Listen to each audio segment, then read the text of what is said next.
पंडित बलराम से उनकी पत्नी माया काफी समय से एक हार की मांग कर रही थी। हर बार पंडित उनकी बातों को टाल देते थे। वो कभी अपनी पत्नी से यह नहीं कह पाते थे कि उनके पास हार खरीदने के लिए पैसे ही नहीं हैं।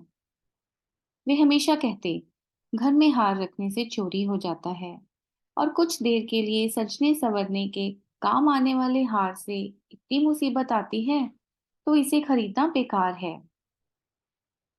पंडित की पत्नी काफी भोली थी। वो हमेशा अपने पति की इन बातों में आ जाती थी। लेकिन जब दूसरी महिलाओं के पास गहने देखती तो उसके मन में होता, काश मेरे पास भी ऐसा हार होता। वैसे पंडित थोड़ी मेहनत करते तो अपनी पत्नी के लिए हार खरीद सकते थे, लेकिन उन्हें सिर्फ भोजन करना और आराम करना ही पसंद था। वो अपने आलस्य के कारण पत्नी की चार बातों को सुनना भी बुरा नहीं मानते थे। एक दिन बच्चों को पढ़ाकर पंडित घर लौटे। उन्होंने देखा कि पत्नी गले में वही हार पहन के बैठी है जिसकी वो लंबे समय से मांग कर रही थी। हार देखते ही उन्होंने पूछा, अरे, इतना सुंदर हार तुम्हारे गले में कैसे आया? पत्नी ने जवाब में कहा कि ये पड़ोस में रहने वाली महिला का है। मैं उससे मिलने गई थी आज। उसने जब मुझे ये हार दिखाया तो मैं इसे पहन कर आ गई ताकि तुम उसे देख लो। मुझे बस ऐसा ही एक हार चाहिए।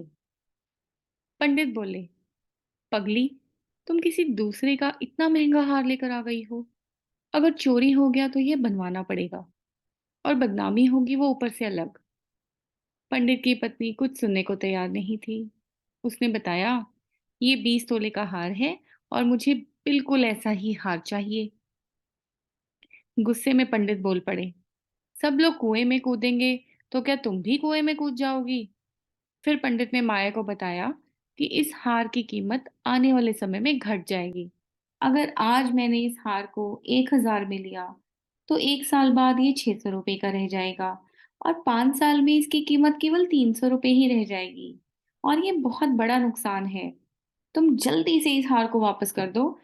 इतना कहकर पंडित घर से बाहर की ओर चले गए। उसी रात माया ने एक चोर को अपने घर में देखा। वो चिल्लाने लगी। जब पंडित ने कहा कि क्या हुआ, तो वह बोली, मैंने अभी घर के अंदर चोर देखा है। पंडित ने जल्दी से अपनी छड़ी और लालटेन पत्नी से मांगी। पत्नी ने कहा, मैं डर के मारे उठ ही नहीं पा रही हूँ। तभी बाहर से कुछ लोग आ गए। उन्होंने पंडित से पूछा, क्या हुआ भाई, घर में चोरी हो गई है क्या? माया बोली, वो ऊपर छत से नीचे की ओर कूदा था और फिर हमारे बिस्तर के पास से तेजी से आगे भागा। तभी माया ने अपना हाथ गर्दन की ओर फिराया तो उसे पता चला कि पड़ोसन का वो हार उसके गले से गायब है। हे भगवान, कहकर वो अपना सिर पीटने लगी। पंडित बलराम शास्त्री ने पूछा, तुम उस हार को उतार कर क्यों नहीं सोई थी? सहमी सी आवाज में माया बोली कि मुझे क्या पता था कि आज ही घर में इतनी बड़ी मुसीबत आ जाएगी। पंडित के पड़ोसियों ने तब तक पूरा घर छान मारा लेकिन कोई चोर नहीं दिखा। छत पर भी देखा पर कुछ हाथ ना लगा। अब हार का मजा आ गया ना तुम्हें? कितना समझाया लेकिन तुम्हें कुछ समझ आए तब बात बने ना, पंडित ने कहा। माया बोली, पूरे 20 तोले का हार था। अब कह दूंगी उसे कि चोर ले गया। जो लेगी हार के बदले ले ले। पंडित ने झल्लाते हुए कहा, तुम्हें बदले में हार ही देना पड़ेगा।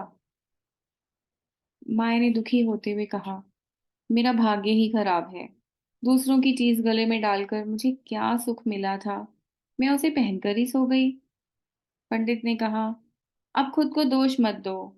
देखते हैं, कुछ ना कुछ कर लेंगे। पड़ोसी से कह देना कि जल्दी ही उनका हार मिल जाएगा। उसके बाद पंडित ने अपने ज्ञान से धन कमाना शुरू कर दिया।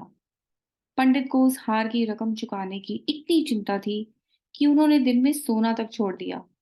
बच्चों को पाठशाला में पढ़ाने के बाद श्रीमद् भगवत की कथा करते और फिर लोगों की कुंडलियां सब देखते।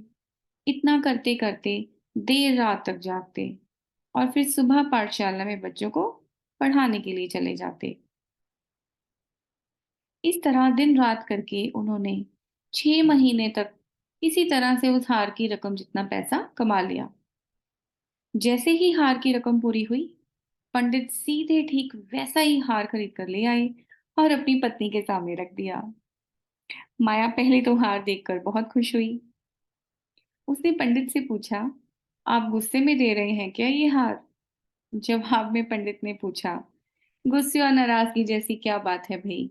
उसका हार हमारे घर से गायब हुआ था, तो उधार तो चुकाना ही होगा ना। इतना सुनकर माया बोली, नहीं, ये उधार नहीं है। माया ने कहा कि यह आपकी तरफ से मुझे दिया गया तोहफा और निशानी है। उस रात हार चोरी ही नहीं हुआ था। मैंने तो बस ऐसे ही शोर मचा दिया था। हैरान होते हुए पंडित ने पूछा, सच में? माया ने कहा, हाँ, सच में। पंडित ने फिर सवाल पूछा, तो तुम मेरा कौशल देखना चाहती थी?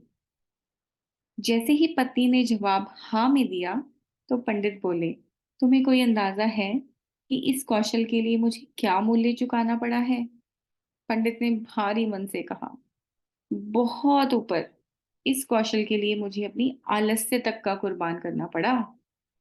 तो फ्रेंड्स, कई बार आलस्य में इंसान अपने की इच्छा पूरी नहीं करता है, लेकिन जब उस पर जिम्मेदारी का भार पड़ता है, तो वो उसे किसी भी तरीके से पूरा कर लेता है। कैसी लगी आज की ये कहानी आपको? कमेंट बॉक्स में ज़रूर बताइए और मज़ेदार किस्से सुनने के लिए इस चैनल को लाइक, शेयर एंड सब्सक्राइब करिए। आपका दिन शुभ रहे।